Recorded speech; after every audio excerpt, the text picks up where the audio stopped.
हाँ जी, नेक्स्ट जो है आपकी वो नेक्स्ट एग्ज़ाम्पल है जो कि एग्ज़ाम्पल नंबर 17.11 है और इसमें हमने chi square goodness of fit test apply करना है किसके ऊपर, किस डिस्ट्रीब्यूशन के लिए, पाइथन डिस्ट्रीब्यूशन के लिए। ठीक है, अगर हमारा डिस्ट्रीब्यूशन जो है वो पाइथन डिस्ट्रीब्यूशन है तो फिर हमारे पास प्रोसीजर क्या होगा।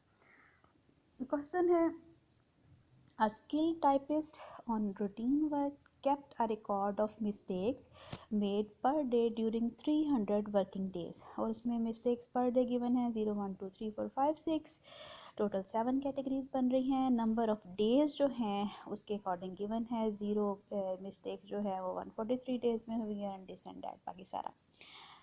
Test the hypothesis that X यानी कि नंबर ऑफ मिस्टेक्स पर यानी कि mistakes per day has a Poisson distribution by applying the chi square goodness of fit test. So इस एग्जांपल में हम लोगों ने पाइथन डिस्ट्रीब्यूशन जो है वो इस डाटा के ऊपर अप्लाई करना है और फिर देखना है कि क्या वो एक गुड फिट है डाटा के लिए या नहीं है। तो पहली चीज़ तो जो हम इस क्वेश्चन में देख सकते हैं वो ये है कि पाइथन डिस्ट्रीब्यूशन का एक ही पैरामीटर होता है जो कि उसका मीन होता है। हमें ये पहले से पता है, Poisson distribution has a single parameter which is it's mean. ठीक है, म्यू, वो हमें कहीं दिया हुआ नज़र नहीं आ रहा। इसका मतलब है कि जो इसका सिंगल पैरामीटर म्यू है वो भी हमें सैम्पल डाटा से कंप्यूट करना पड़ेगा और जो डिग्रीज ऑफ फ्रीडम है उसमें k-1 माइनस m जो है, m में हमारे पास m की वैल्यू 1 आएगी। सो स्टार्ट करते हैं solution procedure. We state our null and alternative hypothesis as is not the population has a Poisson distribution and with mean mu unspecified and the population doesn't have a Poisson distribution with mean mu unspecified. Second पे भी choose the level of significance alpha 0.05। Third step पे बिल्कुल आपका same है, that chi square test statistics to be used is chi square equals to I from 1 to k O I minus E I whole square over E I. ठीक है, और इसमें जो degrees of freedom है वो दोबारा मैं रिवाइज करूँगी कि k-1 माइनस m यानी कि नंबर ऑफ एस्टिमेटेड पैरामीटर्स के इक्वल होगा। नेक्स्ट जो फोर्थ पे, अब तो इसमें भी कंप्यूटेशन जो है वो पहले की हुई है, आप भी हमेशा यही करें कि फोर्थ पे कंप्यूटेशन ही करें और फिफ्थ पे क्रिटिकल रीजन बनाएं। कंप्यूटेशन जो है, Poisson distribution has one parameter mu to estimate the value of mu we compute the mean number of mistakes per day. अब दोबारा हम क्या करेंगे, जो फ्रीक्वेंसी डिस्ट्रीब्यूशन हमें गिवन है हम उसका एक्स बार फाइंड आउट करेंगे, sum of F X over sum of F. ठीक है, एक्स बार जो है वो हमारे पास 0.89 के इक्वल आ गया। इसी को हम थ्योरेटिकली कंपेयर कर देंगे किसके साथ, पाइथन के मीन म्यू के साथ, क्योंकि ये भी मीन है और वो भी मीन है। सो हम इसको एज एन एस्टिमेट यूज़ करेंगे किसके लिए, पाइथन के पैरामीटर म्यू के लिए। तो म्यू जो है वो हमारे पास आ गया 0.89।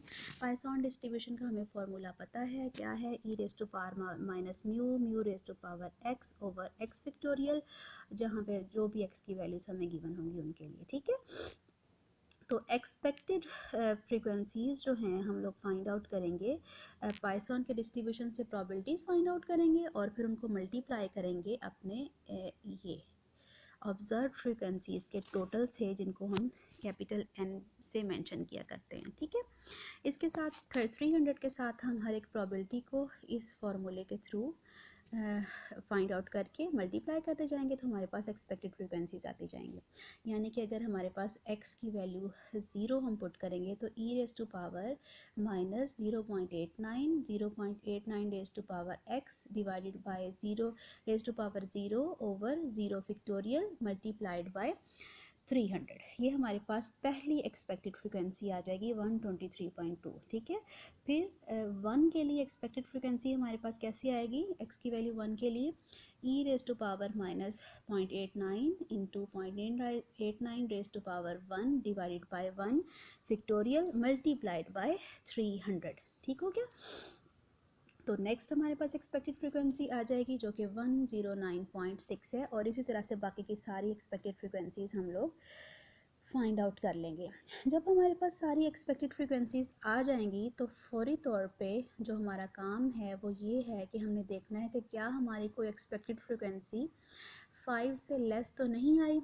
हाँ जी, इस क्वेश्चन में हम देख सकते हैं कि हमारे पास 1 2 3 फ्रीक्वेंसीज़ जो हैं वो 5 से लेस हैं। तो हमें क्या करना होगा, हमें इन एक्सपेक्टेड फ्रीक्वेंसीज़ को कंबाइन करना होगा यहाँ तक कि इनकी वैल्यू 5 कम से कम 5 हो जाए।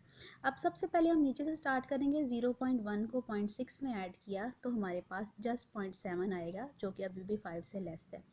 0.7 को 3.2 में ऐड करेंगे तो अभी भी हमारे पास 3.9 आएगा।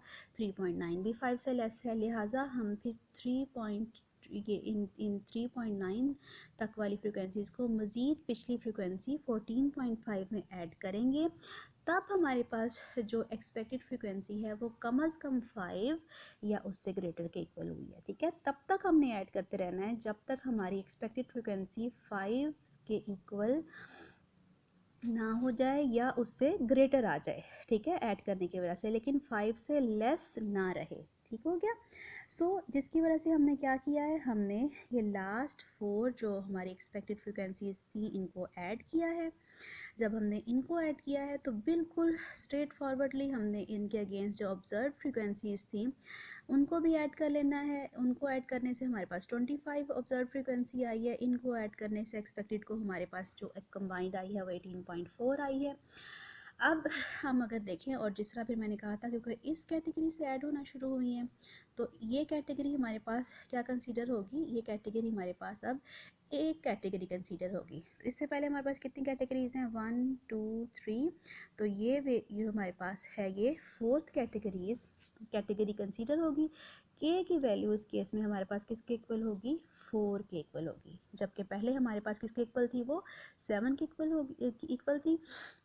लेकिन इन क्लासेस या कैटेगरीज को कंबाइन करने की वजह से अब के की वैल्यू जो है हमारे पास वो किसके इक्वल आई है, 4 के इक्वल आई है। ठीक है, ऑब्जर्व फ्रीक्वेंसीज आ गई, एक्सपेक्टेड फ्रीक्वेंसीज आ गई। फर्दर प्रोसीजर आपके पास वही है, ओ आई माइनस ई आई और आई minus E I whole square over E आई, जिससे हमारे पास का स्क्वायर की वैल्यू जो है वो 10.01 के इक्वल आ गई है।